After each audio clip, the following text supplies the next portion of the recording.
eu sou a Ângela, brasileira que está morando nas Filipinas. Nesse vídeo eu vou contar pra vocês como é que tá sendo a minha experiência de mudança de país, como é que foi o meu relacionamento à distância, como eu conheci meu marido, enfim, várias questões que vocês tinham dúvidas. E aí o que eu fiz, né? Eu lancei lá no Instagram uma caixinha pra vocês responderem com perguntas que vocês têm, né? Com curiosidades que vocês querem saber sobre a minha vida atual e também sobre a vida como era antes, com relacionamento à distância. Então eu resumi as perguntas de vocês em 5 perguntas chaves. E durante esse vlog eu vou respondendo essas perguntas pra vocês.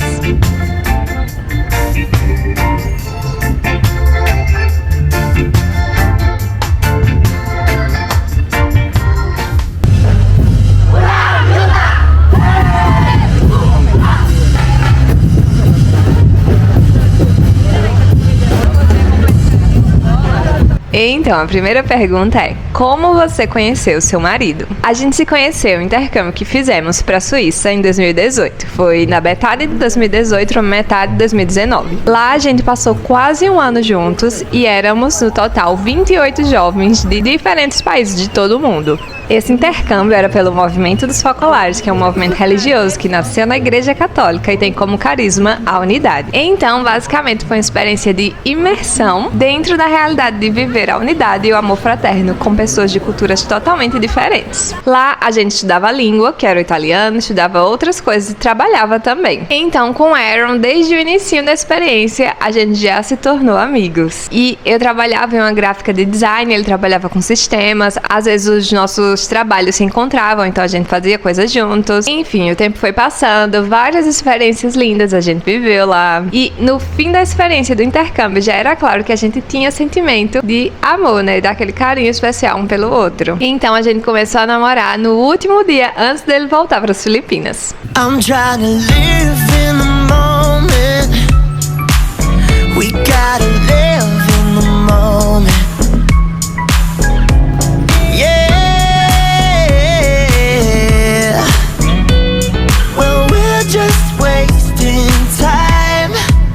Fighting the inevitable, I can't do this anymore. We're just wasting time. Segunda pergunta: como foi viver um relacionamento à distância? A resposta é nada fácil, claro.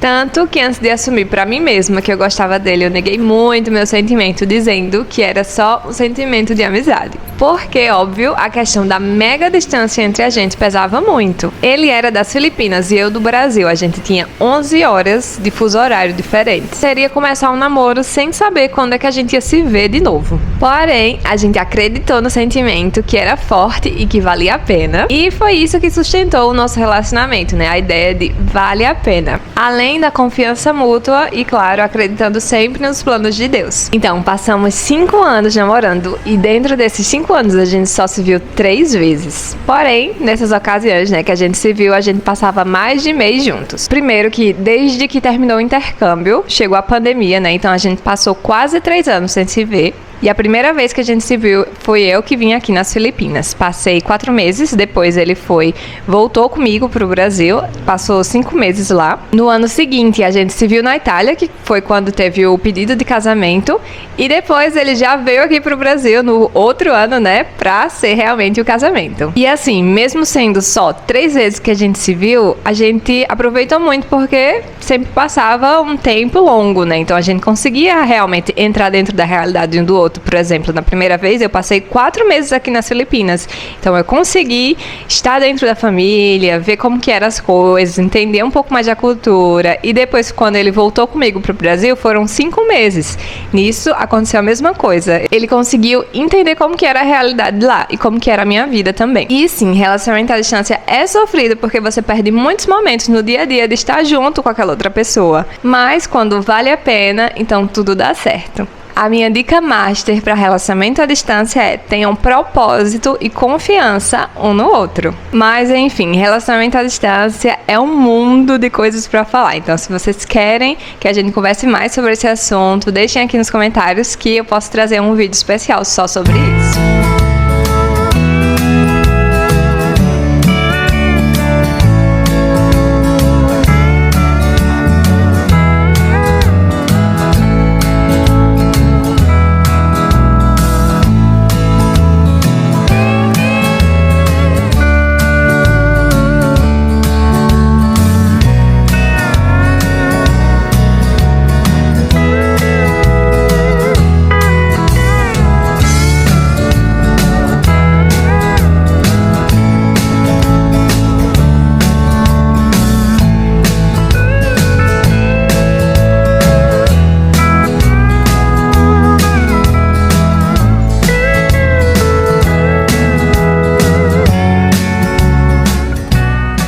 Terceira pergunta. Como decidiram morar nas Filipinas? A decisão não foi do dia para a noite, foi um processo demorado e muito longo. O primeiro passo pra gente foi conhecer a realidade de cada um. Então, como a gente fez na primeira vez, eu passei um longo tempo aqui, depois ele lá no Brasil. Depois eu e ele já trabalhavam, então a gente decidiu se dedicar ao máximo ao nosso trabalho, à nossa profissão. Ele lá nas Filipinas, né? Aqui nas Filipinas no caso, e eu lá no Brasil. E outra coisa é que fizemos uma lista dos prós e contras de cada país, digamos. Pensando, né, em como é que seria viver juntos nesse país ou no outro país, quais eram as coisas boas, as coisas ruins, né, como seria criar nossa família lá, enfim. E no final ficou praticamente para a par essa lista. Daí, conversa vai, conversa vem, vendo a realidade aqui, vendo a realidade lá, enfim. A gente acabou que decidiu morar num país que dava mais condições pra gente começar a nossa vida de família, que era aqui nas Filipinas, pelo caso do trabalho do meu marido.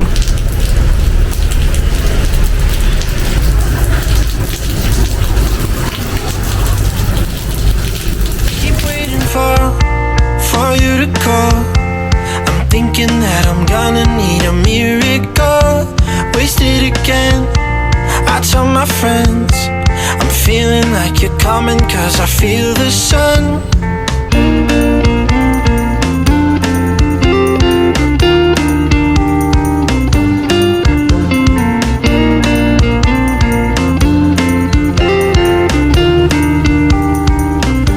Vamos lá para a quarta pergunta, que é: como está sendo a sua adaptação e a sua maior dificuldade? Então, vou começar essa resposta com sinceramente, eu gosto muito de morar aqui. Porém, não foi nada fácil, principalmente no início. Então, a ideia para mim de não morar no Brasil, de me aventurar pelo mundo, digamos assim, me dá um brilho nos olhos, mas muito frio na barriga também. E para tomar essa decisão, eu tinha muito em mente que era por uma razão que super valia a pena, que era começar a minha vida de família com o Aaron, né, o meu marido. Depois, um outro ponto é que eu sou uma pessoa que amo viajar, viver experiências culturais diferentes, porém me dava um aperto no coração em pensar que eu não ia poder mais ver com frequência as pessoas que eu gosto, né, que estão perto de mim, a minha família principalmente. Agora, fazem 2 meses que eu tô aqui morando nas Filipinas, e o primeiro mês foi um misto muito grande. Claro, foi empolgante porque era muita coisa nova ao mesmo tempo. Tudo isso é muito bom, porém foi chocante também, digamos assim, porque eu senti muita saudade de casa. E aqui, principalmente o início, foi super difícil com a língua, essa adaptação. Então, assim, foi realmente um misto de muita coisa. Tinha dias que eu tava, principalmente lá no início, né, muito feliz, super empolgada, e de repente outros dias que eu tava muito triste. Eu sempre tive muito suporte, né, do marido, e me senti muito acolhida aqui pelas pessoas, sabe? A família dele, pelos amigos, sério, isso eu não tenho o que reclamar. Me sinto privilegiada por isso, né, por estar sendo bem acolhida, porque eu sei que não é todo mundo que quando muda de país já tem pessoas assim a quem pode se apoiar. E no meu caso eu tive, né, eu tenho. Então o acolhimento das pessoas aqui foi e é fundamental para essa adaptação. Então, nessa história, chegamos ao segundo mês, né, porque tava falando aí em relação ao primeiro mês, que foi mais sofrido, e esse segundo mês, as minhas emoções, elas estavam mais estáveis, até semana passada, porque semana passada eu tive uma crise de um dia só, digamos assim. Eu chorei horrores nesse dia, porque simplesmente era uma sexta-noite e eu estava morrendo de saudade de casa, do que a gente fazia nas sextas-feiras à noite por lá. Sim, eu sinto muita falta da convivência com a minha família, porque eu adorava tudo aquilo, eu amava o ambiente. E nisso eu me dei conta que a minha vida nunca mais seria como que era antes. Daí conversei com a minha irmã nesse dia e ela me mandou esse texto aqui, no qual eu me senti assim mais aliviada depois de ler. Foi como um recomeçar pra mim. Sério, a conversa com ela foi muito boa. Agora, falando sobre a minha adaptação aqui, eu gosto do país, gosto da comida daqui, nesse estilo asiático. A cultura não é tão diferente aí com a nossa no Brasil. Aqui é um país de maioria católico, então eu consigo ir pra missa sempre, apesar de ser sempre em inglês, mas tá tudo bem.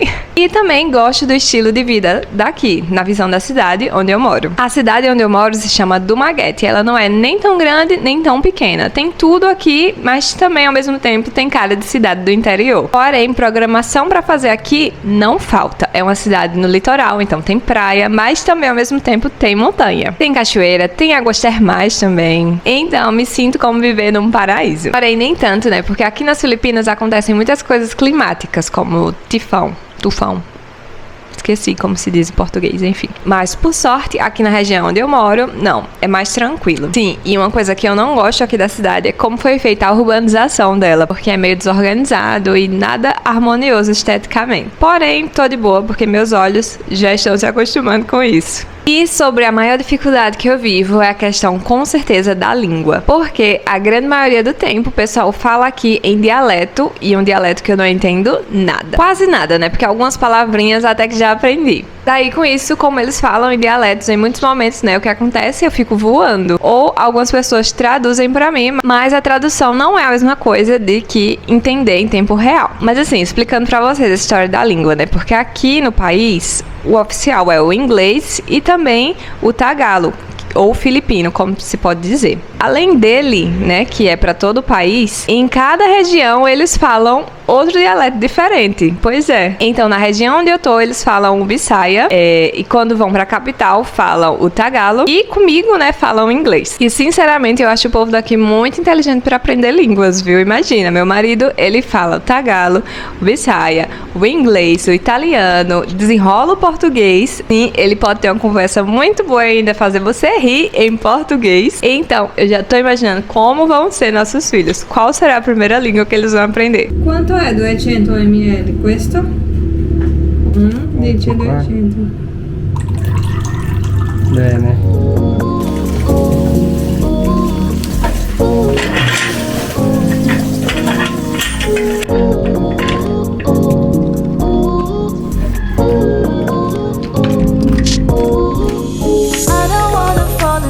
Banho tomado já e tô precisando fazer minhas unhas, então vou aproveitar esse tempinho e vou colocar essa máscara também. Eu comprei a minha viagem da Coreia, tô muito ansiosa pra usar.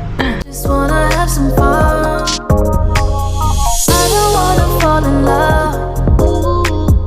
I just wanna have some fun, yeah. I don't wanna fall in love. I just wanna have some fun.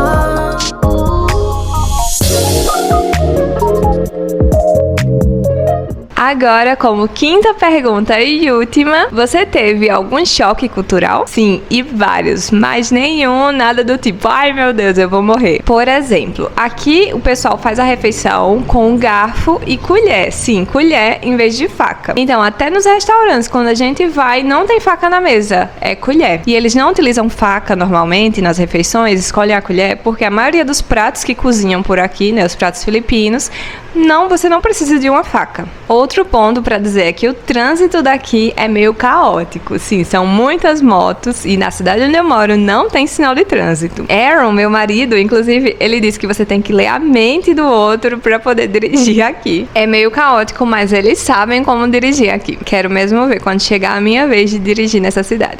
Outra coisa, o meio de transporte popular por aqui se chama pedicab, que é um triciclo. Então é uma moto com um bagageiro, digamos assim, uma casinha para outras pessoas, outros passageiros. E você paga super baratinho para ir para qualquer canto. Então aqui na cidade onde eu moro, não tem ônibus, não tem mototáxi, não tem táxi. Você não tem como ir para algum lugar. O que você vai fazer? Pegar um pedicab. Mas sim, que claro, nas cidades maiores, como a capital, por exemplo, Manila, tem ônibus, tem metrô, enfim. Outra coisa é que aqui você não encontra fácil o morango natural. Gente, pra vocês terem ideia, eu já vi uma caixinha de morango ser vendida por R$95 em média em um supermercado daqui. A mesma coisa acontece pra kiwi. E eu tô falando isso porque morango e kiwi eram as minhas frutas preferidas aí no Brasil. Mas tá tudo bem, porque aqui tem várias outras frutas diferentes, inclusive, que não tem aí no Brasil e são muito gostosas também, como o mango still, né? Acho que é assim que se diz. É uma fruta doce e super azedinha ao mesmo tempo. Nossa, acho que é a minha fruta preferida no momento agora. A base da comida aqui é arroz, daquele estilo asiático, bem unidos e venceremos, e é cozinhado sem sal, sem tempero nenhum. Então, o café da manhã tradicional filipino é arroz com carne, arroz com ovo, arroz com peixe. O almoço, arroz com alguma coisa, e o jantar, arroz com alguma coisa também. Mas tá tudo bem pra mim, porque na verdade eu prefiro o arroz daqui do que o arroz do Brasil, sorry. Eu gosto muito da textura de como que ele é. Só que eu pulo comer arroz no café da manhã, claro. E foram essas as coisas de choque cultural que eu me lembro agora. mas com certeza tem várias outras curiosidades assim interessantes para dizer. O passado, de como era antes a minha vida aí no Brasil, claro que me deixa saudade. Mas eu tô pronta para viver o hoje e um futuro. Mesmo que seja totalmente diferente de quando tinha 10 anos, imaginava como meu futuro seria. Porque assim, eu nunca imaginei que casaria com um estrangeiro e moraria em outro país. Mas eu sou muito feliz com o meu hoje e as possibilidades do futuro. Então, você que está assistindo esse vídeo, não tenha medo de mudanças, porque elas significam que você está vivendo, que você está vivendo a vida, está vivo.